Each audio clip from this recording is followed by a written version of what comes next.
Hanya saja setiap hari Senin saya mendapatkan keringanan dari antara jari saya ini, ibu jari dan telunjuk di sela-selanya.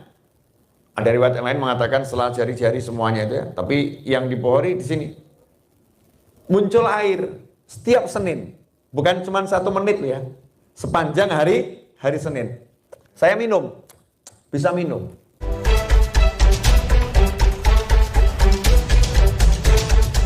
Contoh, insyaallah saya akan viralkan ilmu yang satu ini. Ya, kalau ilmu harus diviralkan. Kalau berita jelek jangan diviralkan. Zaman sekarang tuh yang diviralkan yang jelek-jelek gitu. Ya, jangan, viralkan ilmu yang manfaat. 2 hari yang lalu saya berguru kepada Rois Am PBNU, Ketua MUI, Yai Miftahul Akhyar. Semoga Allah panjang usianya dalam kebaikan. Di satu majelis di Probolinggo. Ya, insya Allah saya akan segera buat video yang menarik tentang ini. Ini bocoran dikit saja, gak usah banyak-banyak. Dari dulu tuh saya dengar satu istilah di kalangan para habaib, para kiai, khususnya teman-teman Nahdlatul Ulama. Apalagi yang ahli maulid sholawat seperti Habib Abdullah ya. Sholawat itu walaupun riak diterima sama Allah Ta'ala. Kan begitu. Muncul orang-orang mendebat. Tidak masuk akal. Tidak sesuai logika. Masa sholawat mengalahkan sholat. Nah ini loh. Kerangka berpikir seperti ini bukan kerangka berpikir Muslim. Muslim itu berpikir bukan dengan kata-kata, tapi berpikir dengan data. Al-Quran dan Sunnah, ilmu. Bukan retorika berbahasa. Karena retorika berbahasa itu luar biasa kalau mau main kata-kata. Saya juga bisa ngomong, ya Allah nggak mencontohkan sholat, tapi kalau sholawat langsung dicontohkan sama Allah Ta'ala. Ya, dicontohkan sama Allah Ta'ala. Sampai-sampai Allahnya sendiri sholawat loh. Allahnya sholawat. Nah, ini permainan berbahasa retorika. Tapi Allah Ta'ala mengunggulkan satu amal ya terhadap amal yang lain. Allah yang punya alasan. Wong itu semua ibadah miliknya Allah. Nah, kita bisa melihat keunggulan di satu sisi, keunggulan di sisi lain berdasarkan data-data yang Allah sampaikan. Dan itu kalamullah dan sabda Nabi Muhammad SAW serta pendapat para ulama setelah membaca kalamullah dan sabda Nabi Muhammad SAW. Saya cari itu dalilnya keliling kitab, keliling ulama, nggak ketemu yang memuaskan hati saya. Tapi waktu 2 hari yang lalu ya Mas Seto ya, hari apa itu jatuhnya? Ini hari apa? Kamis sekarang ya? Ya Rebu, Selasa malam Rabu. Selasa malam Rebu, saya ditugaskan ceramah, selesai ceramah, beliau menyampaikan sepatah 2 patah kata, tapi dipaksa sama panitia yang itu sahabat saya untuk ceramah. Akhirnya ngomong dikit.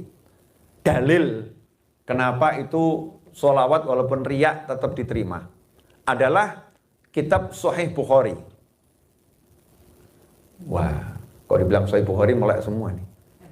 Beb, saya baca Sahih Bukhari kok nggak ketemu ya Beb? Nah iya, bacanya kan pakai penglihatanmu. Penglihatan saya, bukan penglihatannya ulama. Ulama itu melihat dengan cara melihatnya ulama. Dengan cara melihatnya ulama, dengan cara melihatnya sampai sahabat, sahabat melihat dengan cara Nabi Muhammad SAW. Beda kacamatanya. Karena itu kita suruh terus belajar. Biar pandangan kita itu semakin luas ya, semakin luas. Dalam Sahih Bukhari diceritakan ada satu mimpi yang oleh Imam Bukhari di dalam kitab Sahihnya. Imam Bukhari buat kitab Sahih Bukhari itu setelah beliau hafal 600 hadis. Dari 600.000 hadis tadi beliau saring, beliau pilih ya menjadi kitab Sahih Bukhari sekitar 6.000 hadis. Dipilih betul. Nah, di antara pilihan itu satu ini cerita mimpi. Mimpi dimasukkan dalam Sahih Bukhari. Mimpinya salah satu keluarga Nabi Muhammad SAW.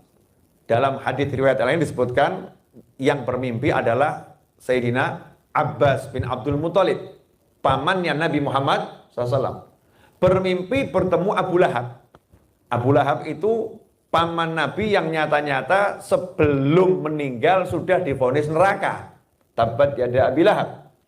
Istrinya juga demikian. Vonisnya lengkap, suami istri masuk neraka. Ya, padahal orangnya masih hidup. Tapi di Sahih Bukhari diceritakan kalau Sayyidina Abbas bin Abdul Muthalib bermimpi bertemu Abu Lahab dan nanya, bagaimana kondisimu di alam sono kalau bahasa kita? Dijawab, setelah meninggalkan kalian semua, saya tidak menemukan satupun kenikmatan. Ini nggak enak. Karena dilihat dalam mimpi itu, wujudnya Abu Lahab mengerikan. Dalam wujud yang paling nggak enak dilihat. Nah, disitulah Abu Lahab ngasih informasi. Hanya saja, setiap hari Senin, saya mendapatkan keringanan. Dari antara jari saya ini, ibu jari dan telunjuk di sela-selanya, ada riwayat yang lain mengatakan sela jari-jari semuanya itu ya. Tapi yang di Bukhari di sini muncul air setiap Senin, bukan cuma 1 menit ya, sepanjang hari Senin. Saya bisa minum. Itu di neraka. Dari mimpi inilah maka menjadi dalil oleh ulama. Kenapa? Karena diterangkan Abu Lahab mendapatkan itu lantaran hari Senin ketika Nabi lahir SAW, Abu Lahab membebaskan budaknya. Sampai di sini ada hal yang harus perhatikan. Karena kalau saya bicara begini, muncul orang-orang yang menggunakan nafsunya, ya bukan ilmu, menggunakan nafsu, mengatakan dongeng mimpi kok dijadikan dalil. Ya, dongeng mimpi kok dijadikan dalil. Ini pembodohan kepada orang-orang yang nggak bodoh, kepada orang-orang yang menggunakan ilmu. Yang pertama, satu, mimpi itu sesuatu yang sangat sakral dalam kehidupan. Makanya sebelum nabi-nabi ditemui malaikat Jibril alaihissalam, semua anbiya mengalami proses menerima wahyu lewat mimpi. Jadi jangan remehkan yang namanya mimpi. Itu yang pertama. Yang kedua, Allah kasih bukti nyata dalam Al-Quran. Nabi Yusuf alaihissalam sejak kecil sudah diberi alur kehidupannya lengkap sampai nanti itu tua dalam sekali mimpi. Yang ketiga, Allah Ta'ala tidak pamerkan mukjizat Nabi Yusuf sebagai seorang Perdana Menteri, tapi Allah pamerkan mukjizat Nabi Yusuf adalah takwil mimpi. Itu yang perlu kita ketahui. Jadi jangan meremehkan yang namanya mimpi. Yang keempat, Nabi SAW bersabda, ru'yatul mu'min, mimpi seorang mukmin 1/46 bagian dari kenabian. Udah, jadi kalau ada orang ngomong itu dongeng mimpi, hanya orang yang nggak belajar Islam dengan betul. Makanya ya ucapannya ya udahlah, biarin. Kalau kita maunya ilmu bila ilmu dengan ilmu. Jangan membuat perdebatan yang nggak ada manfaatnya. Ini saya sampaikan ilmu. Nah, selanjutnya yang menarik, mimpi ini kan tersebar luas di kalangan para sahabat. Diceritakan dari satu lisan ke telinga yang lain, dari satu lisan ke telinga yang lain. Dan tidak ada satupun sahabat yang membantah kebenaran mimpi tersebut. Dan yang menarik, ternyata Nabi Muhammad SAW tidak pernah membantah. Kalau Nabi mengiyakan, diamnya Nabi berarti mengiyakan. Karena kalau Nabi nggak mengiyakan, pasti akan muncul hadis mengatakan, wah Abu Lahab itu kafir, mana mungkin dapat minuman, bla bla bla dan lain sebagainya. Karena ini urusan penting ya, penting. Ternyata Abu Lahab yang kafir tadi hari Senin dapat keringanan lantaran dengan lahirnya Nabi Muhammad SAW, dapat minuman. Ini menjadi dalil yang luar biasa. Dalilnya bukan mimpinya, tapi pengukuhan Nabi Muhammad SAW. Nabi diam berarti mimpi ini menjadi sabda Nabi Muhammad SAW. Semisal di kampus Amikom, ya, kok ada wakil rektor buat pengumuman besok libur, di sampingnya ada rektornya diam, berarti setuju atau nggak setuju? Setuju. Kita bisa mengatakan itu sekarang menjadi keputusan rektor.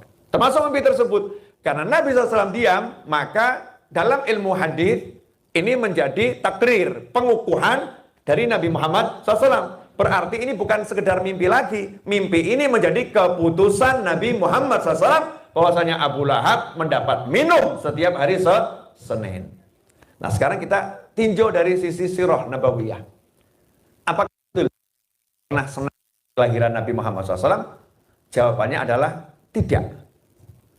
Apakah pernah senang dengan lahirnya Nabi Muhammad SAW?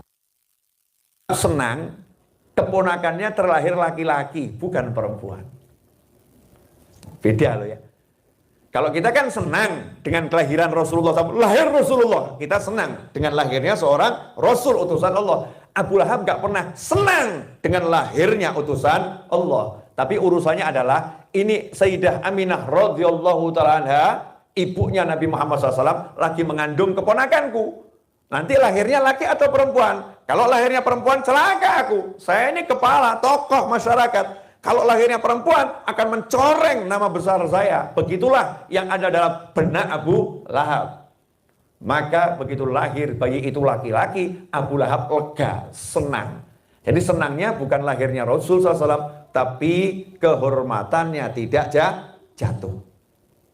Senangnya diwujudkan dengan memerdekakan budak. Bahkan ada riwayat mengatakan ngasih hadiah uang kepada budak tersebut. Berarti Abu Lahab senangnya nggak ikhlas dengan kelahiran Nabi Muhammad SAW. Senangnya hanya riak, cari pandangan dari masyarakat. Senangnya senang politis. Kehormatanku nggak jatuh berkat ponakan yang satu ini. Saya sekarang tunjukkan rasa senang kita. Kalau Abu Lahab yang kafir, senangnya nggak ikhlas dengan lahirnya Nabi SAW, mendapatkan nikmat setiap Senin.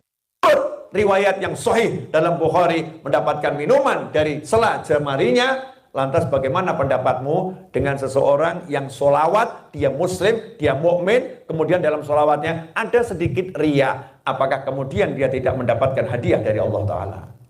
Makanya ulama kemudian mengatakan solawat meskipun riya diterima. Sebab ini urusannya dengan memuliakan Nabi Muhammad Sallallahu Alaihi Wasallam. Lah itu loh bedanya kalau kita dengan kacamata ulama dan kacamata hawa nafsu. Alhamdulillah, jazakumullah khairan.